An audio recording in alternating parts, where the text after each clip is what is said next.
রাত। সত্যেন, খগেন আর বিশু ভাঙাচোরা মহলের একটা ঘরে মাদুর পেতে শুয়ে আছে।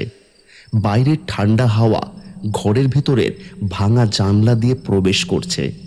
চারদিকে শুনশান নীরবতা। যাক বাবা, শেষমেশ একটা মাথা গুঁজার ঠাঁই তো মিলল। আজ রাতে ভালো ঘুম হবে, বুঝলি? আরে কাল থেকে কাজে লাগলে পেটে কিছু পড়বে বুঝলি। আমি তো ভাই ঘুমোতে পারলেই খুশি। সারাদিনের ধকলে শরীর একেবারে ভেঙে আসছে। কিছুক্ষণ পর সবাই ঘুমিয়ে পড়ে। রাত গভীর হয়। হঠাৎ দূর থেকে নূপুরের শব্দ ভেসে আসে, খুব মৃদু, ছন্দে ছন্দে। খগেনের ঘুম ভেঙে যায়। কিসের শব্দ এটা? নূপুর? এ তো কোনো মেয়ে নূপুরের শব্দ। এত রাতে এখানে কে? শব্দটা আরো স্পষ্ট হয়। মনে হয় যেন ঘরের খুব কাছে কেউ হাঁটছে।